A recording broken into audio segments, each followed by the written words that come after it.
Evening, you wrong. Welcome to the new live. Let me just have a... Yeah, looks all right. Just checking out all the... Ooh, let me just check this out.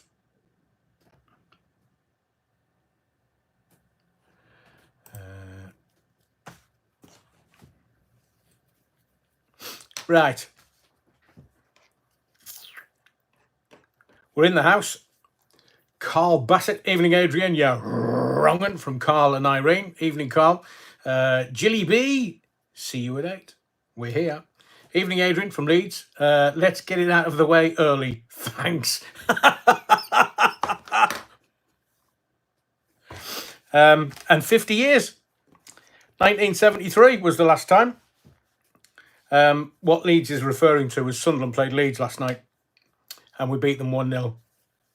I genuinely thought that I don't know how that happened. I really don't know.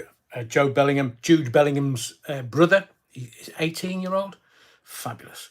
Rusty Mouse. So thank you, Leeds. No, we'll get it out of the way. I won't gloat at all because I'm sure the next time we meet you, you'll give us an absolute pounding, so to speak. Rusty Mouse, yes, and hibiscus tea in a silver goblet. No, it was coffee hours ago. Dame Anna in church and praying for no techie problems. Our Father, whom art on YouTube. Thank you, Dame Anna. To Mr. John Up, good evening, Adrian, you're wrong, and good evening to all tuning in. Thank you, Mr. John Up. Bovril, my lords, ladies and gentlemen. No, there's none here, but just a load of wrong'uns. The GB Patriot, come on, you wrong'un. Put the Battenberg down, you tart. No, I'm not going to go for that funny. Adrian, us Northerners are punctual. We always come early. Does your wife know, GB Patriot? Andrew, does everyone have their big mugs ready and thick, big slice of Battenberg at the readies? If so, you're all fabulous duckies. Cheers, Andrew. Mr. John Up, I'm very upset that I have had to pay taxes to accommodate a certain group of people in our country. Loads of them. Loads of them. We will be talking about that. So tonight I'm going to reveal to you how you've had the... Sorry, let's get the housekeeping out of the way. Next live is Sunday 17th. This coming Sunday 17th at 8 p.m. Tonight I'm going to reveal to you how you've had the wool pulled over your eyes. Because you have.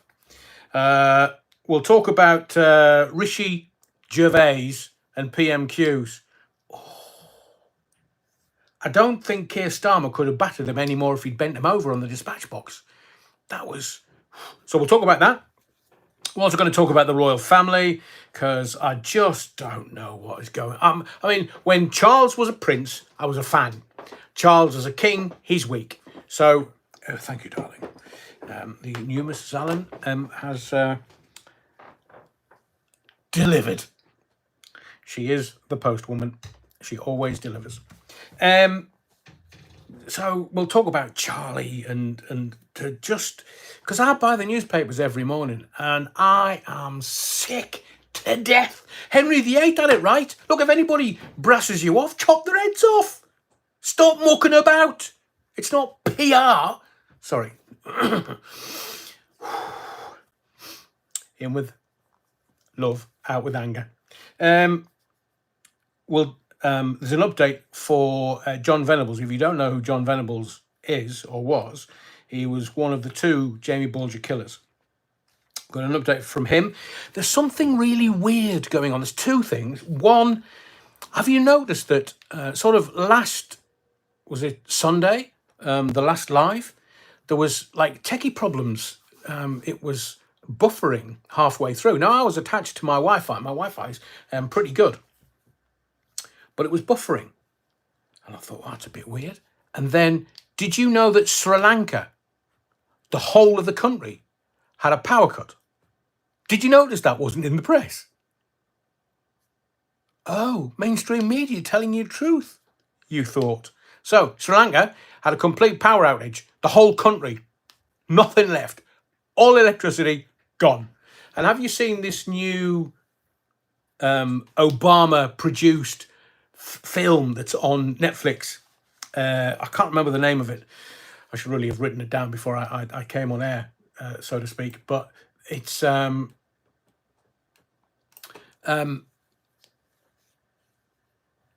it's all about power outages, and it's all about electricity going and the cars being knackered.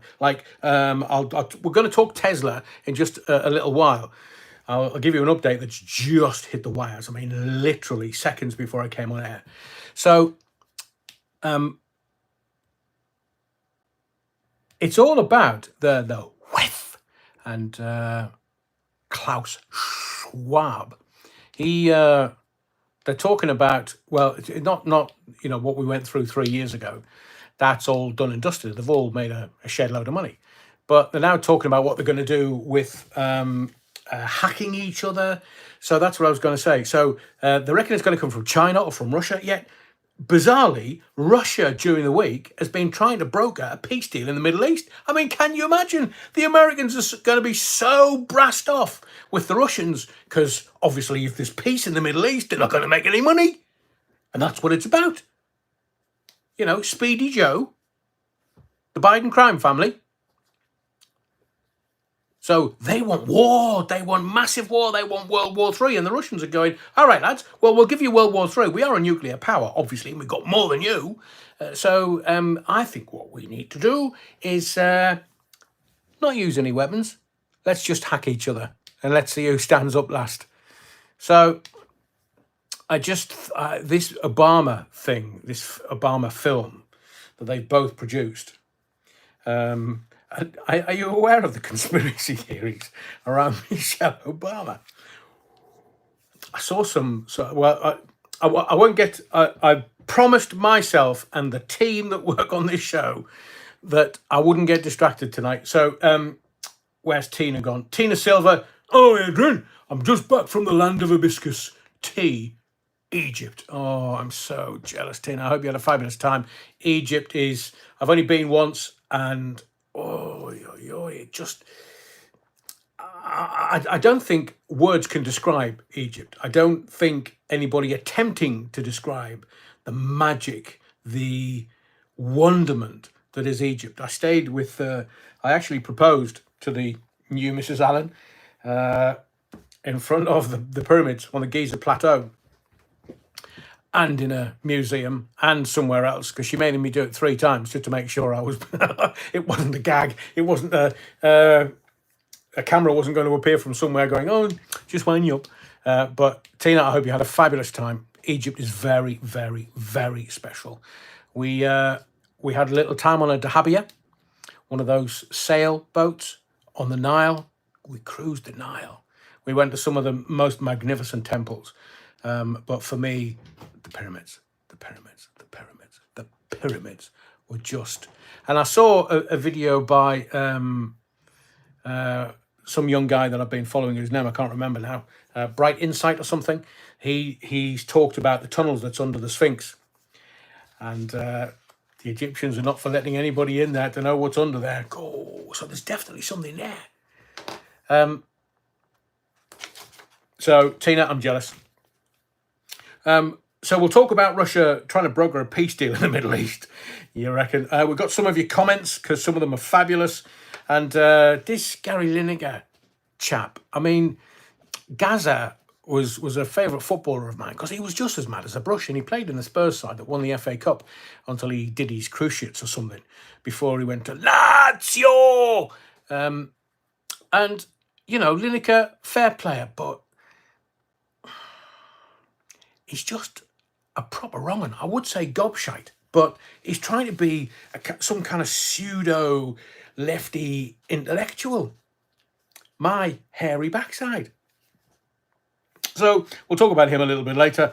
And there was something else. Tesla. So we'll get stuck into it. So I wanted to start tonight by saying to you that I've just this week, I've just been looking at what's been going on. The reportage of the press, the mainstream media, and what they're doing. And where is the integrity in life? But more importantly, where is the integrity in those that we consider to be our leaders? Now, those leaders could be politicians. Is it the monarch, the father of the country, or the showbiz stars, the reality stars that the kids nowadays are, they know more about Love Island than they do about mainstream politicians. But where is the integrity? Where is the decency? Where is the truth in life? Alex Jones is back on mainstream social media. I saw a video earlier today where he's going to do this and he's going to do that, and he's proper come out of the gates full of pea and vinegar. So he's going to give it a damn good go. But we now, look, 3 years ago, we all went through the same thing. Some people lost loved ones, dear loved ones. And it was awful for all of us. We can see now 3 years down the line with all the mental health issues. But we've watched Boris the Buffoon. We've watched Rishi Gervais. And we've seen Hancock. I hate mentioning his name because he was the one that was wanting to release a new version, new COVID, so that it would scare us. Well, I'm doing a video that I'm going to possibly release tomorrow or Friday that I'm sure I want you to look at it and I want you to see it for what it is. Because there's no truth, there's no integrity. It's just scaremongering, and it's just spreading the word. Now, look, I'm not against anybody trying to get through their days, their weeks, their years, their life in the way that they see fit. If they believe that wearing a face nappy is going to give them succor or is going to help them, then wonderful. Because who's to say that you or I are right or wrong? And it's all opinions, and we know what opinions are. Opinions are like. They're like backsides. Everybody's got one. Just some are more smelly than others. And I can't decry anybody that's just trying to get through this life. The thing is, though, this is meant to be paradise. Whether you believe in a religion or whether you believe in an entity or a higher being or whatever your belief system is, if you have one, then if this is paradise, I'd hate to see what hell's like. If there is such a thing, we don't know. We might go up to the stars. I might be sitting on Uranus and looking back at Earth going, well, I didn't get that one right. But it seems that everything in life is thieving our joy. Now, look, somebody asked me on the live on Sunday about what was my favourite Christmas movie. And kind of The Grinch is sort of there. It's one of them, with Jim Carrey as the Grinch. Not the cartoon one, not the Doctor Who's cartoon one, but the real life one. Because it just... Dale Steele says this is hell, not paradise. Well, we don't know that. We have nothing to compare it to. Some people say that we are merely a fractal of the ineffable experiencing itself as consciousness. I'll leave that with you if that's a bit of a noodle wobbler. But the point I want to get to is the leaders. Where is the integrity in the people that maybe we look to for leadership? Maybe we look to for insight. These are the brains. These are the wealthy. These are the brains. These are the people that we would expect that can see a way through. Because leaders are not necessarily the ones that you follow. The leaders are the ones that can cut through the fog and see where you need to go and then take everybody with them. And to give Boris the Buffoon his due, he did say right at the very beginning, because he had the clinicians, or he had the scientists either side of him, and he said herd immunity. He said at the beginning, herd immunity. Now, whether that was right or wrong, hindsight is the only way that we'll know. But if you look at politicians, do they need any real talent, or do they just need to belong to the right club? I watched the Rwanda bill yesterday. Watched it all day. I mean, it's a day I'm never going to get back. But Yvette Cooper, for all she's kind of like a Labour politician, who knew? But she was just knocking stuff out of the park. She gave us data and information that wasn't coming out via the mainstream media, but she said it in the House. And I was just jotting it down thinking, whoa, where did that come from? So politicians can get there simply by knowing the right people in the right way, or going to the right school, or being part of the Bullingdon Club. The monarch, born into it. The showbiz stars, are they really? I mean, there was a double-page spread in the rag today, in this, saying, obviously that's not the right page, I'm just offering you this as the Sun,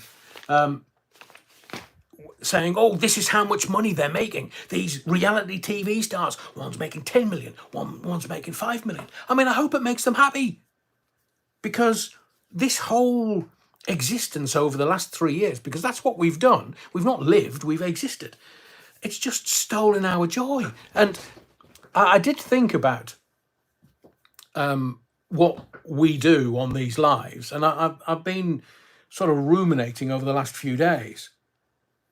Simply because, look, I can go as deep as you want. I can go, I could literally steal the oxygen out of this room by going and talking about really bad, dark stuff, because there's a lot of that in the world. And we're 2 weeks away, a week and a bit. It's the 13th today, so it's only another 12 days. It's our leaders, the people that were looking for some semblance of leadership. They're ruining everything. The politicians, they're just playing the game. The game is making as much money as you can, as quickly as you can, without getting caught. And then doing other stuff.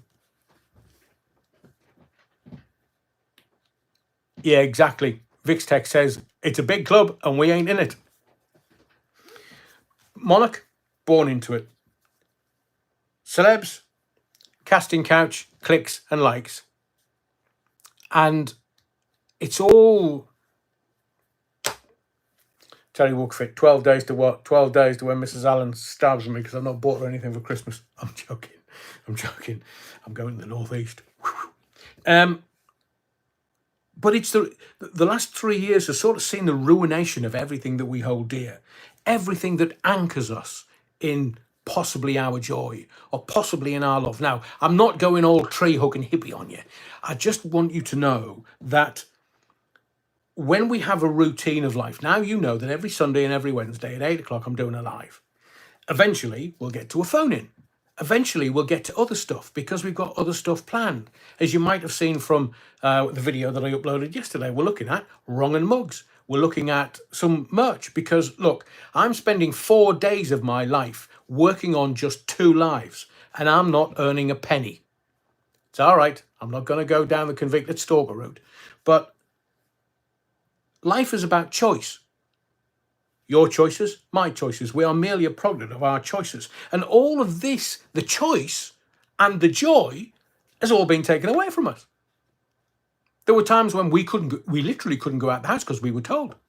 And then we see the politicians that we enabled with our trust. They were laughing in our faces whilst issuing dodgy PPE contracts worth billions. See, Michelle Moan has she been interviewed under caution? She's not being charged with anything. She's been interviewed under caution, so it's best to stay away from that particular subject. But where do we get our life's meaning and understanding from? Is it me talking to you and me doing things via the chat? Is it you understanding love? You find a true love. You have love from your kids or your grandkids. What is it? I mean, I'm not going to give you your answers. It's bad enough me trying to find my own. Got some of them, but not all of them. But what I will do is I will walk your path with you. Because ultimately, all we're doing, you and I, is just walking each other home. But I didn't have a purpose for the channel when I started it. I just started it to get it started because I'd procrastinated for 2 years whether to start it or not. And it was only those around me that said, get it done, get it started. Or as Nike once said, just do it. I mean, if you look at America, supposedly the country that leads the Western world, they've got a Manchurian candidate as president. Speedy Joe, he's off his tits every day on amphetamines. They feed him amphetamines in the morning to get him out of his pit. Now, admittedly, I know how that feels sometimes, and I'm sure you do. But can you imagine the leader of the Western world? It's Barack Obama. Joe Biden's just there for the photo op. It's Barack that's running America in the background, and the Democrats. Fancy having a Manchurian candidate. If you want to know what a Manchurian candidate is, it's somebody who's put in place on behalf of another power. I saw this little fella that always wears combats, and I've seen his dancing videos when he was a dancer at one point. So, look, he could be a Manchurian candidate also. Volodymyr Zelensky. But he's had the begging bowl out again. He's had billions and billions and billions of dollars given to him to buy armaments from America or whichever country. And now he's gone to America for another 200 billion. And there's the leader of their house come out, Michael Jefferson? Or Michael Jefferson. He's come out and said, whoa, hang on a second. You can't just give away $200 billion of taxpayers' money. You've got to have checks and balances in here. Look, the Ukraine war's finished. And this does have a thread running through it. Because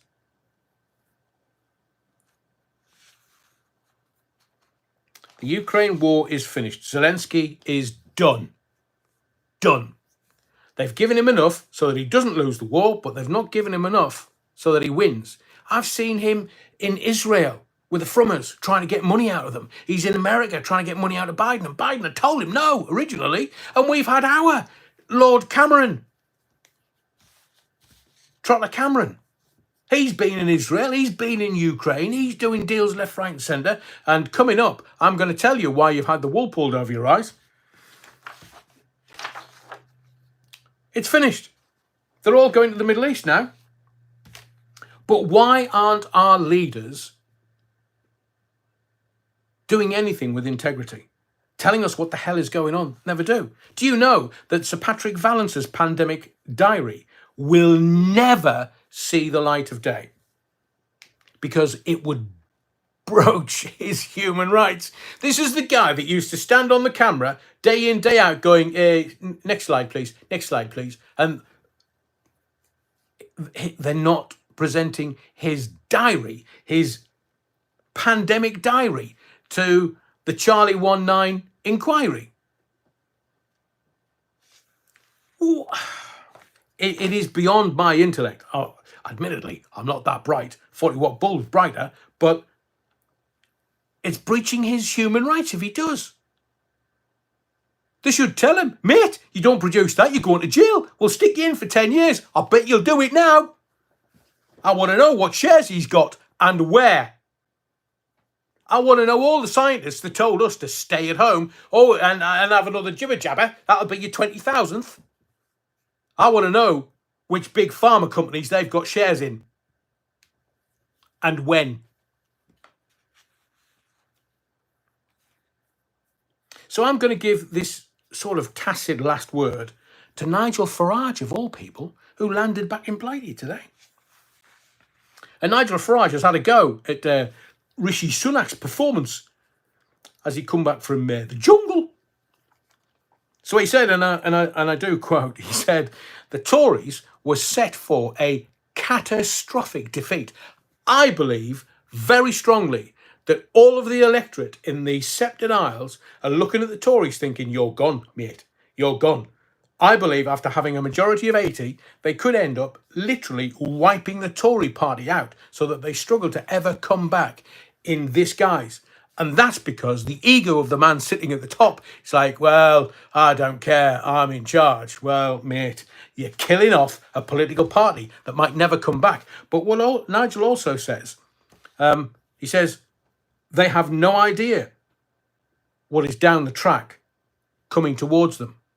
But the rest of the electorate do. But I do believe, quite strongly, that the electorate are very nervous about voting for Keir Starmer. Because you know what's going to happen, don't you? We're going back in Europe. 17 million voted to get us out. And Keir Starmer is going to allow 100,000. That's, well, so long as they keep it at 99.999 thousand immigrants coming into the country, so long as it's below 100,000, then they'll get away with it. It could be 500,000, it could be 1 million. So long as they tell me and you that it's under 100,000, it'll be fine. And he is going to lash money into Europe because the Labour Party want to be part of Europe. And that in itself, because remember, they know that once you vote them into power, you've got at least 4 or 5 years where you're stuck with them. And they call that democracy. Can't get rid of them. Wow, Tower Block Tracy. Valence has just sold his house for 2.6 million. He paid 800,000 for it 3 years ago. Had 600,000 of renovations. He's paid 180 grand a year. Wow. Nice figures. Nice work if you can get it. So that's why he's not going to let you see, or me see, or the mainstream media see his pandemic diaries. If I shook hands with that man, I'd count my fingers afterwards. So, let me ask you a question. And I'm going to use the royal we, the collective we. Do we vote for freedom? But what does that look like? Do we vote for freedom, or do we vote for the cage that we can't see? Because they don't need to physically put us in prison. They don't need to put us in a cage or a jail.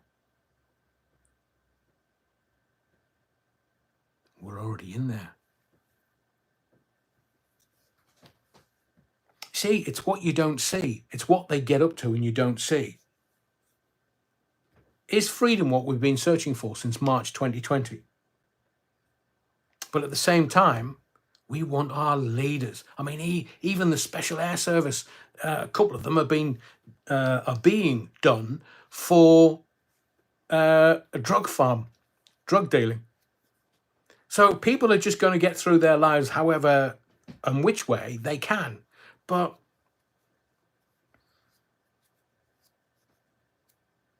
is what you want freedom? Do you know what freedom is, and do you know what it looks like? And do you trust any of these people, these leaders that we have given our trust to? Do you trust them to do the right thing for the greater good for me, you, and this sceptred isle? I mean, they're awash with money because they're giving it to all their mates. It's corrupt. The whole system's corrupt. We need to blow it up.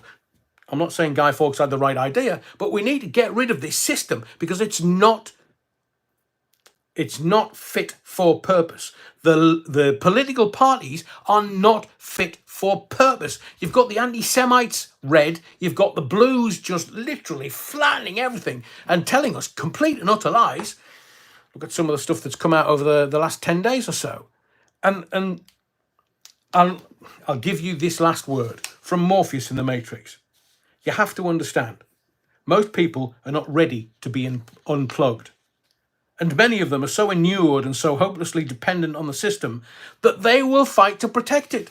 So if I was to say to you, not look at proportional representation, let's sort some new political parties, because the political parties that would come behind the two that we think are corrupt would be corrupt themselves because they only want power. They only want to do what they want to do. They're not doing it for the greater good. In 22-23, the government of the United Kingdom had a total managed expenditure of 1.15 trillion British pounds, equivalent to approximately 45% of GDP. Wow. So, Rishi Gervais yesterday had the Rwanda bill. Now, some people go, oh, but it's boring, Adrian. I get that. I completely get that. So I watch this stuff so you don't have to. Please, by all means, save me from it. Some folks just want to see the world burn. Well, I watched Rishi Gervais yesterday, the day before, which was more important in the Charlie 19 inquiry, because you must know that the way this world works in this country, they control the media. Now, I know I'm not going all conspiracy theory on you, but if you look at, and it's always best with hindsight and the timing of things, you saw that the prime monster was at the Charlie 19 inquiry and was getting a proper battering. It's like fighting with Mike Tyson. He would have got a battering in the ring. But the day after, the Rwanda bill, we're saying, the mainstream media was saying, but, it could be the end of the Tory party. Oh, but it's going to be so close. Oh, they're flying people in from around the world. And I was sitting there going, something doesn't feel right here. Something doesn't feel right. And the bill went through, the Rwanda bill went through with a majority of 44 votes. That's not close. Not anywhere near being close. But you know what it did? It stopped you and I talking about Rishi Gervais on Monday at the Charlie 19 inquiry. Everybody's forgotten that now. And I watched him at PMQs today. In fact, we'll get to that in a moment. I want to talk about the evil that is in the House of Commons.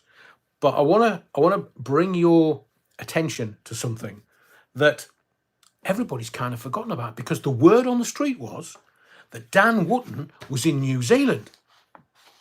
Remember? Everybody's asking, where's he gone? Where's he gone? He's disappeared. He's not on the news channel. He's not anywhere. What's happened? The police haven't said anything. There's been nothing in the newspapers, obviously. Well, Dan Wootton was out drinking in Beckenham this week, and my spies say that he was talking to a friend or possibly an advisor about what's going on. I won't go into detail for legal reasons, but this chap that was talking to Dan Wootton was overheard by my spy saying, look, if you do that, you'll be inviting the police into your emails and messages, and you don't really want to do that. Now, I suddenly thought, when I got the nod, I thought, hang on. I thought he was in New Zealand. So he's still here. So there are games afoot with Dan Wootton. I wonder why. Because nobody's asking any questions. He's like he's Scarlet Pimpernel. Blimey, it's 2 now. But he's getting the nod from people in the know saying, no, don't do that. Don't do that. So what would be his legal woes? Needs a bit more digging. I'm happy to do that on your behalf. Again, just to give you a little steer before we we go to the evil that is Richboy Sunk. Because I want to bring you more showbiz, more hard news, more stories from the front line on these lives. If you ever get the chance, if you haven't already, not everybody's got Apple TV or a VPN, but Slow Horses. I've said this before, Slow Horses and Gary Oldman, please, please, please. It's one of the best bits of TV I've seen in years. It's just brilliant because you never see the twists coming. You never see what's going to happen. You can't work it out. I like to intellectually watch TV. I don't like bubblegum stuff. But Slow Horses, for me, it's now Golden Globe nominated, as is Gary Oldman. Superb. And his acting is just off the chart. So keep an eye open for it in case it comes to other terrestrial TV channels. It's an Apple TV original. It's called Slow Horses, and it's some of the best TV I've seen in a long time. I have been watching John Lennon, Murder Without Trial, and that was that Prime or Apple? Apple, I think. So they released it because of December the 8th last week. And there was one thing, and like I say, I'm very well aware of a lot of stuff. some of the stuff I'm not going to bring here because it's too dangerous. But look, if they can take presidents out and princesses out. So, oh, you're very kind, Andrew. Double A is better than the TV. I'll send the £5 in the post. John Lennon, Murder Without Trial. It's a 3-parter if you can get to see it. And what they do mention in there, and it's very interesting that they do mention that Mark David Chapman is MK Ultra. Now that is a rabbit hole all of its own. I've been aware of MK Ultra for decades and decades and decades. They're talking about, was it Sirhan who killed Bobby Kennedy? He was possibly MK Ultra. And in this 3-parter about Lennon, they question, the reporters at the time in America were questioning whether Chapman was MK Ultra. Because for all Lennon had his troubles, he was Terry Wookford, look up permanent structured cooperation, PESCO, and the full implication of the military mobility project. We will get shafted if it does come to fruition. We haven't got an army in this country. We big ourselves up. Oh, yeah, special forces, they're the best in the world. Well, you know, we big ourselves up. But there's stuff coming, and that's why I mentioned the Obamas produced TV thing that's on Netflix. I'm going to watch it over the weekend so we can discuss it, if you wish, on Sunday. But the stuff in there that is so frightening and shocking. No way. Tower Block Tracy. The project that I think Terry Wookford was talking about was headed by Sidney Gottlieb, but began on the order of CIA Director Adrian Allen.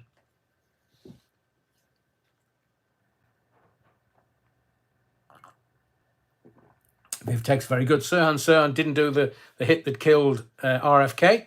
He was shooting wild. Interesting. So let's go to the evil that is sitting in the Houses of Parliament.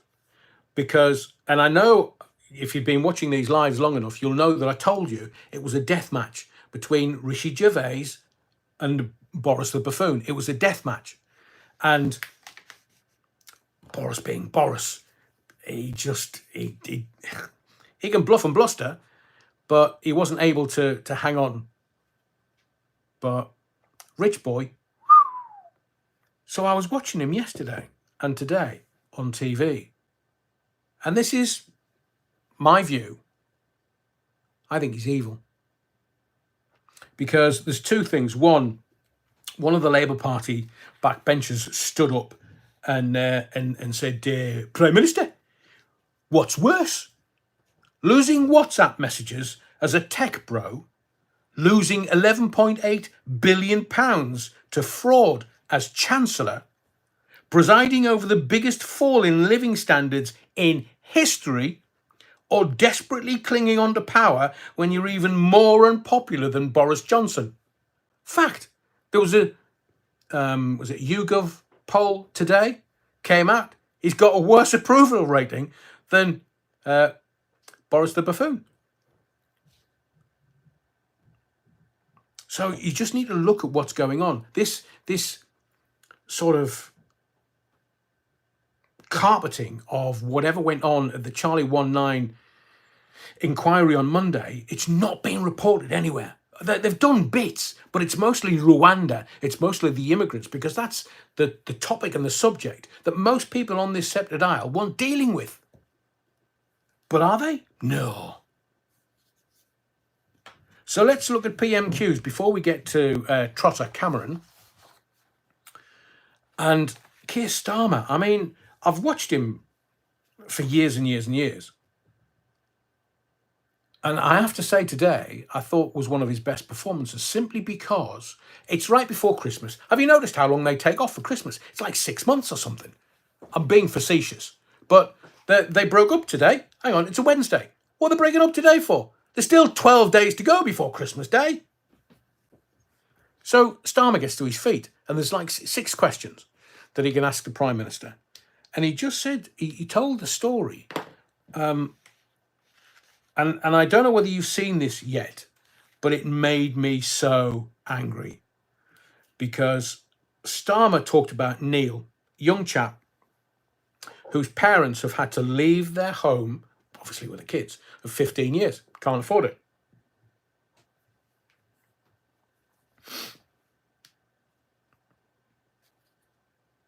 And they were talking metaphorically to Neil and asking him what he wanted for Christmas. Does he want any new toys? And the bairn, bless him, said, no, I don't want any new toys. I just want a forever home where I can get all of my old toys out of storage. And then Starmer sat down because he knew that he'd wounded the Prime Minister. And the Prime Minister stood up and started going on about absolute rollicks. I mean, I was watching this thinking, you and your billionaire missus have no understanding whatsoever of what the man and woman on the street is currently going through. January, utility bills are going to go through the roof again.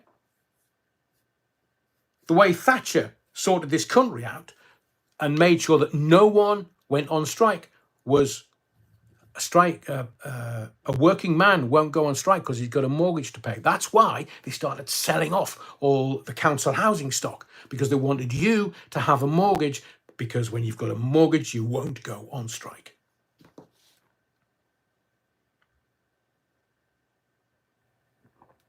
And I looked at this entity in Parliament. He has zero empathy. Zero. He's heartless.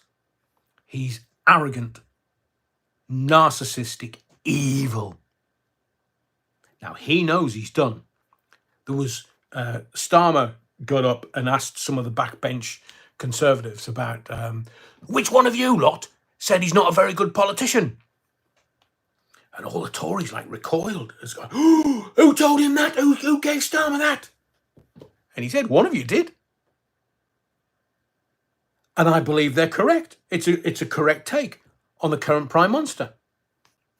But in 100 years, there's only ever been 6 Labour Prime Ministers. And Starmer is going to be the next one. But I do believe when push comes to shove at the ballot box, I can't bloody say it because I'm so angry, people will think, well, the Tories are bad, and we've had 13 years of that. It'll be 14 years by the time we get the ballot box. Do we want Starmer in power? Who are we going to vote for? And there's little Nige comes out of the jungle, him and his bare backside. So they reckon the deal is that Farage is going to be offered a life peerage in the House of Lords. He's going to work with Bojo. He's going to work with Boris the buffoon. Because, look, the Tories have got nothing. They may have Suella, Suella de Ville. They may have Suella, but they haven't got anybody else.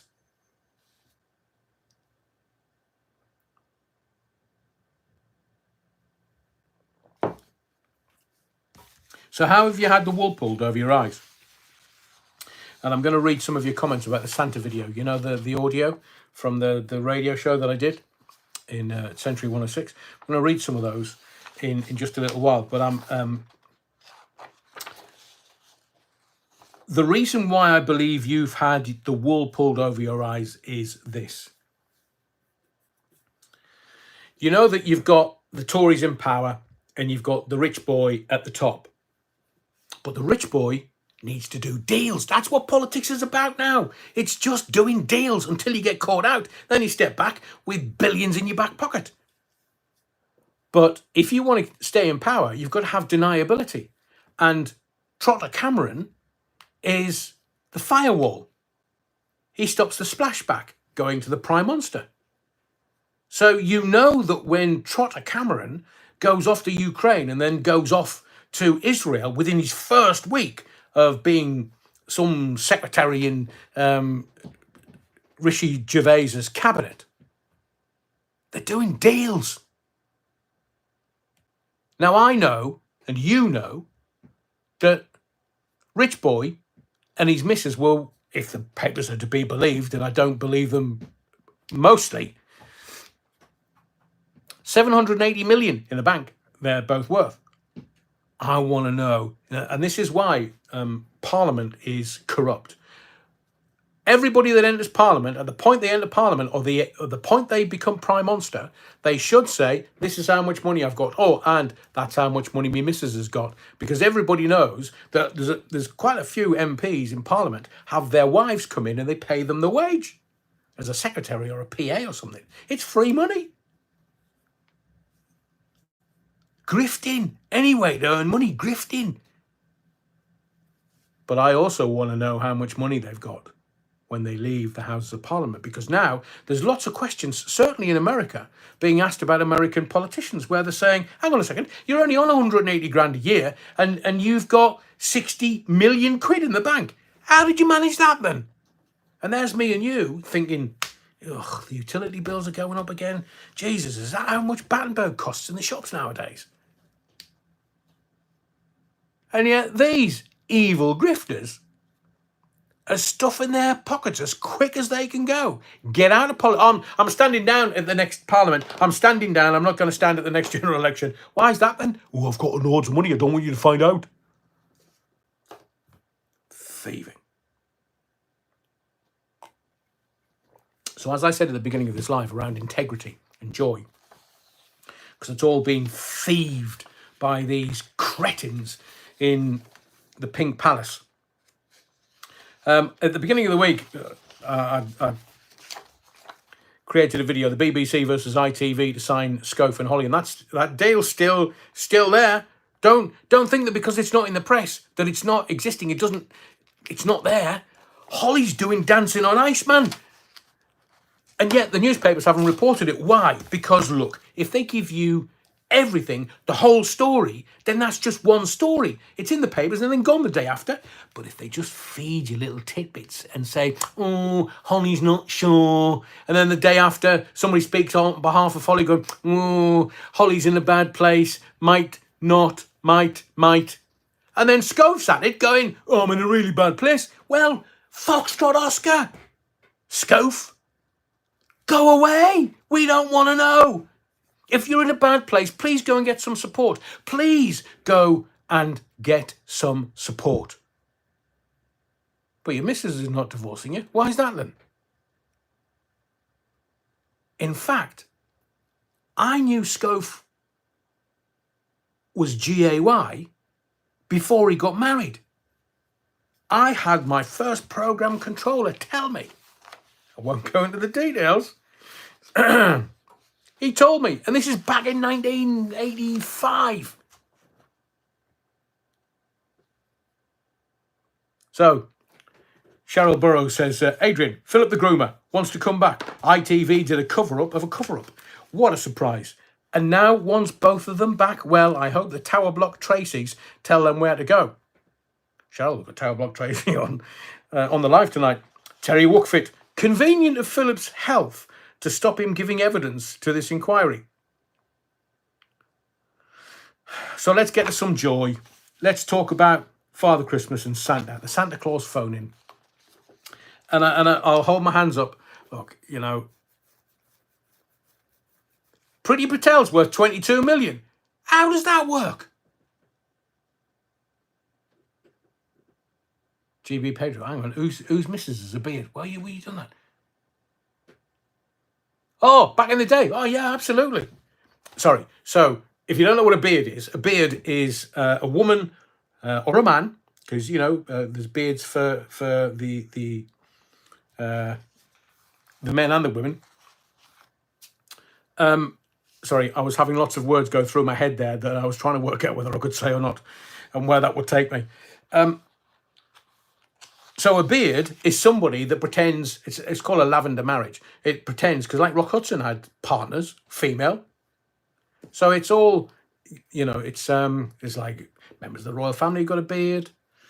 I'm not going to name names. There's beards in the royal family. There's showbiz mostly. But she's not divorcing him. But they've got this multi-million property portfolio. It makes sense. They're business partners. And he's like, no, I'm not. Oh, no, I've had enough. I love me daughters. Did you notice that he didn't, Scoth that is, didn't really talk about his wife? Can you imagine when your husband comes out as, I've been dancing with a teenage boy Thursdays. So anyway, I just want to park that because I want to get to a little bit of joy. Amelia Grassi, Amelia, this made me howl with laughter. Because Amelia says, oh, look, Adrian, I've no clue what to expect here, but I am deeply romantic and a traditional person when it comes to Christmas. I guess I'll have to wait on for a little longer. And then, obviously, Amelia's watched the little and listened to the phone in, and she just says, oh, I want to speak to Father Christmas too. Isn't that wonderful? Because that was the magic of the phone in. The kids, the children were of an age where they believed. They believed. And they believed that genuinely we had a landline to Lapland to get Father Christmas on the phone in. I was in the studio on my own, and we had Father Christmas via landline. And I was talking to the phone ops because I'm not going to give away secrets, but there was a lot of talking in the background. I was working out who was going to go on next, and literally there wasn't a dry eye in the radio station. And it was beautiful to hear these kids talk. Some of the little ones were saying, oh, I love you. And there was one, it still gets me. There was a little one talking about what Father Christmas, ho, ho, ho. What would you like for Christmas? And a little one said, oh, I'd like a chocolate orange, please. That, on the day, took me about 5 minutes for me to regain my composure. How humbling is that? How wonderful and beautiful and pure is that? Not, I want a PlayStation, one of the others as well. I want a PlayStation, I want a mansion, I want a chauffeur and a cook and this little girl just said, oh, I'd like a chocolate orange.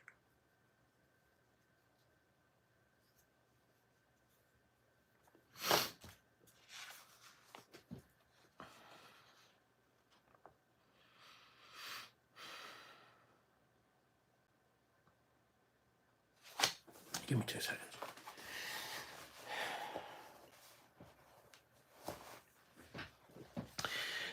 It got me when we broadcast it. And I just thought, it's one of the most beautiful pieces of radio I've ever had the privilege to be involved with. Just wonderful. Nikki Watson says, oh, Adrian, Christmas is for the kids. Bless them all. Brings a tear to the eye. The excitement and the joy in their voices. That's what it's about. I agree, Nikki. I completely agree. Mr. John Up, so wonderful. This is the magic of Christmas and what Christmas is all about. Thank you, Adrian. Thank you, Mr. John Up. Marcia Toms, oh, this is wonderful. Thank you so much, Adrian, for sharing this magical time with us all. You're most welcome, Marcia. JP, kids make Christmas. Oh, and remember, this was Christmas Eve. So Father Christmas. And if you haven't listened, go. Once we finish this live, go and listen. I promise you, even the hardest of hearts, and if you're a cynical old tart, as most of us can be, a little bit grumpy every now and again, and a cynical old tart, but just the innocence of these kids, knowing that it's Christmas Eve and they're going to go to bed, and the magic of, again, I'm not going to give the secrets away, but how we knew about the door number, the door colour, what they'd been up to, and the one he said, oh, haven't you got a white door? And I literally, in my headphones, heard the little girl go,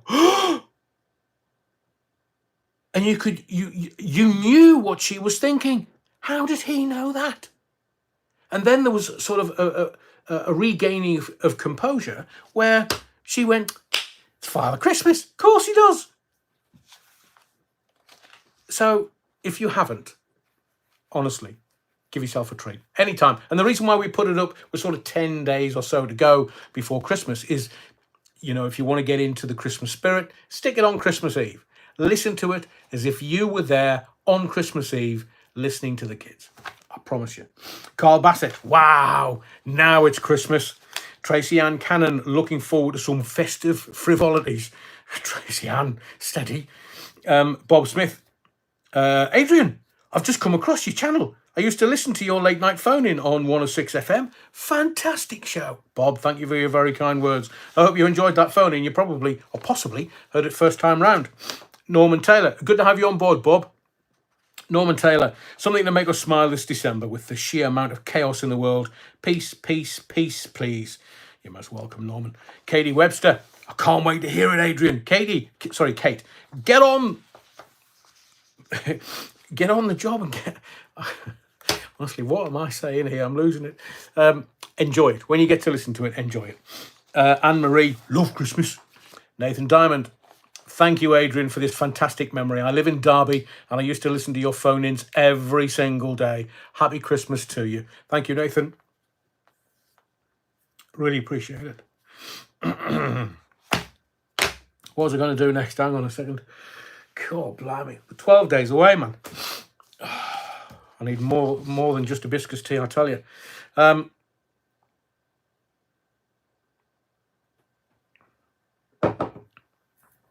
So we've talked about the evil entity that is Rishi Gervais. He's killed the Conservative Party. I am convinced that he has killed the Conservative Party, the Tory Party. The 1922 committee, they've had 22 letters have gone into them of no confidence. What are these people on, man? What are they going to do? So I just wanted to very, very quickly talk about the royal family, because I don't know whether you get to read the newspapers every day, and I buy numerous papers. Simply, our royal family has turned into tabloid fodder. Now, I don't know whether there's some higher power directing them saying, no, well, that's what you need to do. But if you, and I said this on the last live, if you look at Charles wearing the crown and the ermine and the furs and the regal stuff, he just looks like, I mean, I'm at a disadvantage because I've seen Harry Enfield as Charles with the crown, and the crown wobbles. But if you look at Charles, he just looks so uncomfortable wearing that crown. But if you look at any of the denomination, whether it's the coins or the notes, the Queen, it looks as if the crown was made to sit on her head. It's perfect. It's perfection. You look at Charles and he looks like the drunken uncle that comes round and starts playing about with stuff going, I'm the king. I mean, are they all the biggest losers? Because can you imagine, you're one step away. You don't particularly want your dad to shuffle off, as Charles had his mum shuffle off. But, you know, it's the Queen is dead, long live the king. It's that brutal. So when Charles shuffles off, it's going to be, king is dead, long live the king. And William's going to take it. And is William going to want to do that? Are we seeing the demise of one of the oldest bloodlines in the world ever? I mean, you've got the Yacht Girl and the Ginge. The donations to them and the Archwell Foundation are down by over £8 million. Yahoo News has got them £28 million in debt. I mean, these are eye-watering amounts. So they're down, but not completely out. Hollywood has decided today, it's come out that Hollywood is gonna stay well away from them because according to the front page of the Current Bun today, and I will show you it, it says that they are Hollywood's biggest losers. He's a blood prince. What the bloody hell does he want to be fraternising with Hollywood for? What does he want to be buggering about with showbiz? Nonsense. Why? He's a blood prince. I'm telling you. Can you see that? How unfortunate they've had a pigeon shit on her dress. Oh, did I say that out loud? But it comes out today that King Charles III is being told what to do by Camilla. So Christmas is now, the staff are kicking off at Sandringham because Charles has just gone, yes, dear, not a problem, dear, yes, darling. And so King Charles III just want to keep his missus happy, as you know, as we all do. It's married. Oh, the Northerners, bloody hell, man, Adrian. So Camilla's gone to Charles. Hey, Charles. I want my kids and I want my grandkids at Sandringham for Christmas. And all the staff at Sandringham have gone, what? So does that mean we've got to move rooms or something? And seemingly there's nowhere for the staff to... I mean, this is Sandringham. This is obviously got to be made up PR, but this is Sandringham. So you've got how many 100 rooms? And they're saying, oh, I'm not quite sure how many 100 kids Camilla's got, but obviously the king is the king. He's the father of the nation, king. And Camilla's gone, right, I'm having the kids. Hey, Charles, I'm having the kids across for Christmas. Yeah. We'll play Mr. Wobbly Hides His Hat after the kids have gone home. Oh, they're staying, are they, darling? Yes.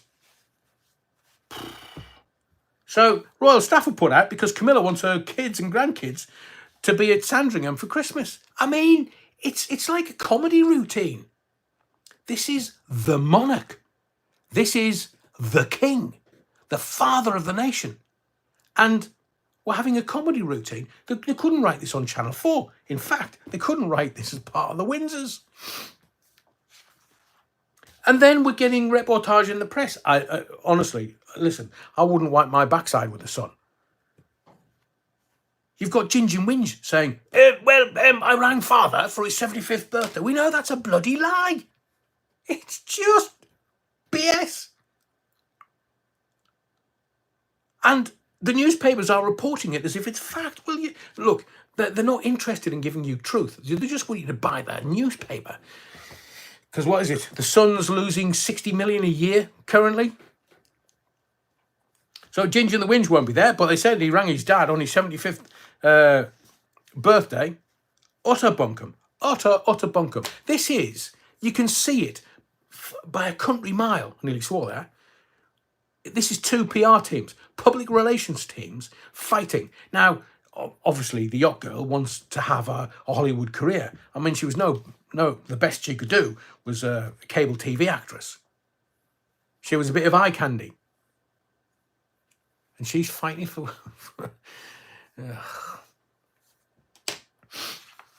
So,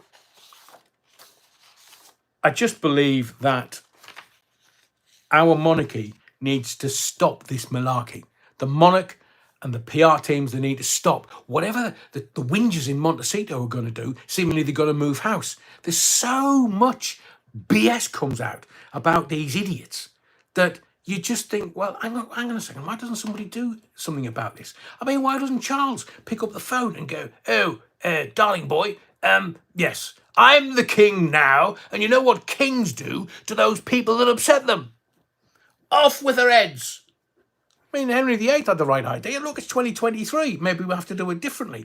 But, and I know that the rich and powerful tend to want to bankrupt people. And if that's the way that they're dealing with Harold, then the yacht girl, is going to bring out another book and start it all over again. It's been proven that Scrotum has lied about finding freedom, lied about this. Oh, no, I didn't put the names in. And then when it's found that, well, actually, you did, he's like, no, I sent it across to my publisher. No, I didn't.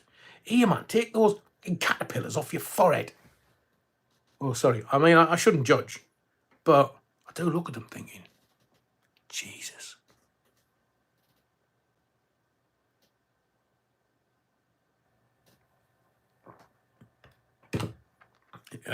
What was that film? Was it the carpetbagging film where Jack Nicholson's missus was in there? See, I'm on this. My brain's not working. So, Now that you've seen the Wrong and Mug video, Lauren Taylor says, "Oh, good heavens. I don't want one of those. Have you any bone china on order?" Just for you, Lauren. Just for you. But we're looking at various designs. And look, I don't know whether to buy 1,000 or 10. As Dame Anna quite rightly says, get those titles off now. But that makes her a princess. I can't say what I would prefer to happen. Call the Boston Breaks technique. Because look, she keeps telling Harry, from what we gather, she's his mother reincarnate. Just don't drive in Paris.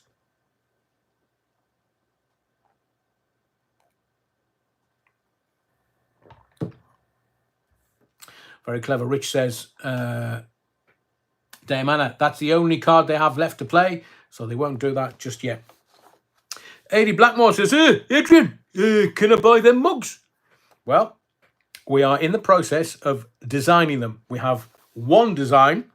The team have been looking at further designs today, and we will make a decision of them quickly. It might be in the new year, because we're going to have a look at a lot of different things, but some of the designs are fabulous, fabulous. We've got Scum Sucking Pond Life, we've got Namby Pamby Pinko Liberal, we've got the Wrong'un and Battenberg mug. Yes, Wiggy Videos 13 says, whoops, she slipped. GB Patriot, Adrian, I think you've been at the Battenberg cake again. You should stick to peas pudding instead, you wrong'un. Oh, GB Patriot. I haven't had peas pudding in such a long time. You know, there is a place just over the Scottish border. There's a drive past it loads. It's, is it Peas Bay? I didn't know whether that was where peas pudding came from, but I'm sure if anybody knows, they'll tell me in the comments. We used to have something in Sunderland called a Savoy dip. I mean, I was innocent. Adrian, can you go down to the shops and get me some Savoy dips, please? And basically, it was a Savoy sausage in a bun, peas pudding, and dipped in some fat or something. They wouldn't sell you today because they'd all get sued going, oh no, it's a heart attack in a bun, you can't eat that. Yeah, they'll be having us eating crickets next. Paulie Galtieri, the Wrong'un mug. Oh, sorry, the video was entitled Surprise, Surprise. And Paulie Galtieri says, Kitty or Belfield? Kitty, kitty, kitty, kitty. Not long now. Kitty, kitty, kitty. Sarah Ann, Plain Existence. Oh, I want one. I want one. And I need a Battenberg mug too. There's one of them. Somebody said in one of the comments, what's this Battenberg thing? Who's going to tell them? Do you want me to? Again. Or should I find the video and just go, here? It's a BBC thing. It's a proper BBC thing. As if they haven't got enough perverts in there already. Oh, GB Patriot. My uncle used to eat peas pudding, cold, sliced. Fabulous. I used to eat tripe when I was a kid. God knows why. Oh, yes. Thank you, Tabloid Tracy. Seamoon Maria. Is she in the congregation this evening? Seamoon Maria says, well, what's going on with this Battenberg? I'll have to explain soon. Dale Steele. Do you know? I said to you, cynical old tarts. Here's Dale. What the hell is this? Wasting my time. Lovely to have you in the house. Let's talk about, where is it? Wanted to talk about John Venables. John Venables, the murderer. He was one of the two boys jailed for the killing of 2-year-old James Bulger in 1993. Now, that's 30 years ago. He had a parole application rejected after officials said they believed he was still dangerous. Now, you might not have got much of the detail of the story because it kind of was but wasn't really covered in the press. The parole board said it was, and I quote, not satisfied that release at this point would be safe for the protection of the public. Now, he hasn't served 30 years for the killing of James Bulger. He only served 8 years for murdering James Bulger. He's been back in prison for being caught with indecent child images. In my view, he should never be paroled again. So, as a murderer, he was jailed, served 8, let out, caught with indecent child images, put back in again, let out, caught with indecent child images, and then jailed again. He's 41-year-old now. He was originally released from prison in 2001, but has since been returned behind bars twice for possessing indecent images of children. Now, little Jamie Bulger's mum, Denise Fergus, said today it was a day to celebrate, adding she feared he would harm again. Correct result. I think the parole board have got this right. It's not in the public interest to release him, although he has been released twice before. But he will always be a danger to children. Always. You had the wool pulled over your eyes? Let's clear that up. So, only a month after his return to Downing Street as Foreign Secretary, it looks like Trotter Cameron could be eyeing up another job. What would he be doing that for? It's all about money. Money. Now, Westminster is awash with rumours that Cameron is lining himself up to be the next Secretary General of NATO. Now, the current incumbent, Jens Stoltenberg, stands down in October 2024. I've told you, timing. It's always about the timing. So with the Tories expected to be obliterated at the next general election, the timing could hardly be better. Whether they go in May or whether they go to the country in October, he'll be able to step out of that when the Tory party is no more. I mean, I fear for its very existence. Not that I'm a Tory at all, but just the political party's existence. And he could then step aside, off he goes, becomes the Secretary General of NATO. Nice work if you can get it. So to round on, we didn't get to all of your comments, but I want to round this particular live off with something to hopefully make you smile. Now, if you're aware of what's going on in the world, you will know that the government's attempt to toughen up immigration legislation for Christmas kind of is going through the House.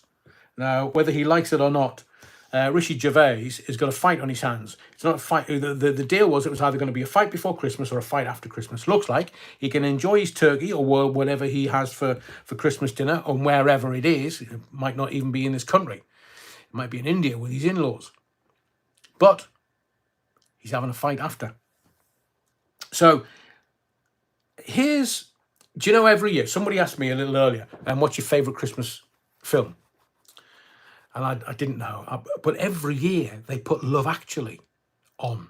And I don't know whether you've watched it plenty so that you can remember the storyline. I don't know whether you can remember the story arc, what's included, and who's Martine McCutcheon, and all of the other named actors in it. But the storyline in 2003's Love Actually would become impossible in 2023's new proposals. So, you know, little Thomas Brodie Sangster, the little one. Well, the love interest is a dependent child of a non-EU citizen. So, you know, 38 grand, you're not coming in. Thomas Brodie Sangster wouldn't get in. Liam Neeson. Claudia Schiffer is a non-UK citizen, so would need to earn at least 38k a year. I mean, that's a given. Claudia Schiffer, she wouldn't get out of bed for less than 40. Odd turn of phrase that, I wouldn't get out of bed. So you would stay in bed for $1 million. And do what? Chris Marshall, fine to go to America on holiday, couldn't bring back his nymphomaniac model permanently. This is all in Love Actually. Next time you watch it. Laura Linney. Glassdoor has the current average salary for a graphic designer as £37,154. So she'd fall below the required earning threshold to be able to come and stay in this country. And Colin Firth. Leaving aside the post-Brexit complications of keeping a holiday home in France, his Portuguese fiancée wouldn't get leave to remain, and he'd struggle to get all of his Christmas presents back through customs as well. Now, you know, Bill Nighy's platonic blue movie watching bromance, Emma Thompson's cheating husband, and Keira Knightley's stalker would all be free to carry on, as would the